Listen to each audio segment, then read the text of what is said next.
금강경의 핵심, 바로 공사상에 대해 이야기해 볼까 하는데요. 이 텅 비어 있다는 개념이 참 역설적이게도 우리 삶을 어떻게 가득 채울 수 있는지 그 깊고 오묘한 지혜 속으로 지금부터 저와 함께 한번 들어가 보시죠.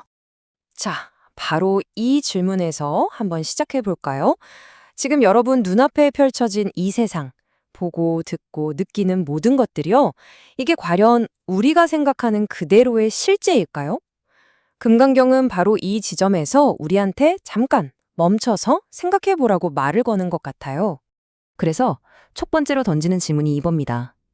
우리가 경험하는 이 모든 현상들, 사실은 뚜렷한 실체가 없는 건 아닐까? 하는 거죠. 여기서부터 모든 이야기가 시작됩니다. 금강경에서는요, 우리가 보는 세상이 마치 환영, 그러니까 가상 같다고 말을 해요. 그럼 이 세상이 다 가짜란 말인가? 싶으실 텐데 그런 뜻은 아니고요. 오히려 우리가 현실이라고 꽉 붙들고 있는 것들이 사실은 여러 조건들이 딱 만나서 잠시 나타났다가 그 조건들이 흩어지면 스르륵 사라지는 그런 일시적인 모습이라는 걸 제대로 보라는 거죠. 그렇다면 말이죠. 이 모든 것들이 나타났다가 사라지는 그 바탕, 그 배경에는 대체 뭐가 있을까요? 여기서 드디어 금강경의 가장 핵심적인 개념, 바로 공이 등장합니다. 비어있음이라는 뜻이죠. 우리가 보통 공이라고 하면 텅 빈 것, 아무것도 없음을 떠올리기 쉽잖아요? 근데 금강경이 말하는 건 그게 아니에요. 정반대죠. 오히려 모든 것이 생겨날 수 있는 무한한 가능성의 창, 순수한 잠재력 그 자체를 공이라고 부르는 겁니다. 자, 이 표를 보시면 그 차이가 확 와닿으실 거예요. 공은 잠재성, 즉 무언가가 존재할 수 있는 빈 공간을 말하는 거고요. 무는 말 그대로 아무것도 없는 부재, 텅 빈 공허 상태를 말하는 거죠. 이 둘을 구분하는 게 정말 중요합니다. 그러니까 공은 모든 게 끝난 상태가 아니라 오히려 모든 것의 시작점이 되는 셈이에요. 이게 참 직관적인 예시들인데 한번 보세요. 빈 터가 있어야 집을 지을 수 있죠? 빈 의자가 있어야 우리가 가서 앉을 수 있고요. 빈 그릇이 있어야 맛있는 음식을 담을 수 있잖아요. 이처럼 비어있음이라는 건 결핍이나 끝이 아니라 새로운 무언가를 위한 필수 조건이라는 거예요. 자, 그럼 이 공이라는 개념이 아직 좀 추상적으로 느껴지실 수 있으니 금강경에서 이걸 설명하기 위해 사용하는 아주 기가 막힌 비유 두 가지를 한번 살펴볼게요. 불교에서는 깨달음의 경지를 설명할 때 꿈이라는 비유를 정말 자주 써요. 왜냐하면 우리 모두가 매일 밤 경험하는 거니까 굉장히 와닿기 쉽거든요. 여러분, 한번 생각해 보세요. 꿈을 꾸는 동안에는 그 안의 세상이 너무나 생생하잖아요. 진짜 같죠. 그런데 딱 잠에서 깨어나는 순간 그 모든 게 거짓말처럼 사라져 버립니다. 그럼 그건 진짜였을까요? 가짜였을까요? 바로 이겁니다.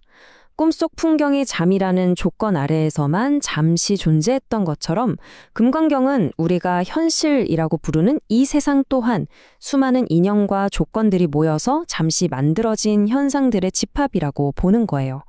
그러니까 조건이 바뀌면 당연히 모습도 바뀔 수밖에 없는 거죠. 그리고 두 번째 비유가 바로 빈 의자와 빈 그릇이에요. 의자에 누가 앉아 있거나 그릇에 음식이 담겨 있을 때가 아니라 아무것도 없이 텅 비어 있을 때. 바로 그때가 그 사물의 본래 모습, 그러니까 어떤 것이든 될 수 있는 순수한 가능성의 상태라는 거죠. 와, 이거 정말 멋진 통찰 아닌가요? 자, 그럼 좋습니다. 현상의 본질이 이처럼 비어 있다는 걸 우리는 어떻게 알아차릴 수 있을까요? 여기서 금강경은 아주 독특한 사고방식을 하나 제안하는데요. 이걸 바로 즉비의 논리라고 합니다. 이게 처음 보면 조금 헷갈릴 수 있는데 차근차근 뜯어보면 아주 논리적이에요. 첫째, 일단 눈에 보이는 현상을 인식하고 이름을 붙입니다. 아, 저건 의자다. 이렇게요. 둘째, 그 이름이 가리키는 고정불변의 실체는 없다고 부정하는 겁니다. 의자는 사실 영원불변하는 의자가 아니다. 라고요. 마지막으로 그렇기 때문에 우리는 이것을 단지 편의상 의자라고 부를 뿐이라고 다시 긍정하는 거죠. 여기서 진짜 중요한 건 이게 그냥 말장난이 아니라는 점이에요. 의자는 의자가 아니다라고 말하는 건 우리가 의자라는 단어와 그 개념에 갇혀버린 생각의 틀을 깨기 위한 일종의 방편, 즉 방범이라는 겁니다.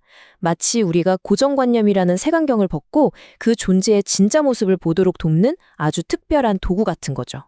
자, 이제 이 모든 조각들을 한번 모아볼 시간입니다. 현상은 실체가 없고 그 바탕에는 공이라는 가능성이 있으며 직비의 논리로 그 본질을 꿰뚫어 본다. 이 모든 이야기가 우리를 과연 어디로 이끌고 있는 걸까요? 금강경이 궁극적으로 보여주고자 하는 경지가 바로 이 진공묘유입니다. 모든 것이 고정된 실체 없이 텅 비어 있다는 진공의 진리를 깨달을 때 바로 그때 비로소 인연에 따라 잠시 존재하는 이 세상의 모든 것들이 얼마나 오묘하고 아름다운 묘요인지를 알게 된다는 뜻이에요. 결국 텅 비어 있음을 알므로써 오히려 이 찰나의 존재를 더 깊이 사랑하고 긍정하게 되는 역설, 정말 대단하죠. 선불교에서는 이 공사상을 딱 한마디로 압축한 아주 유명한 구절이 있죠. 바로 본래 무일물, 본래 한 물건도 없었다는 말입니다. 모든 것이 텅 빈 가능성에서 시작되었다는 정말 깊은 울림을 주는 말인 것 같아요. 자, 이제 이 모든 이야기를 마무리하면서 마지막으로 이 질문을 여러분께 한번 던져보고 싶습니다. 만약 비어있음이 모든 것을 가능하게 하는 무한한 잠재력이라면 지금 여러분의 삶에 있는 그 빈 공간은 과연 어떤 놀랍고 새로운 가능성들을 품고 있을까요? 오늘 한번 조용히 생각해 보시는 건 어떨까요?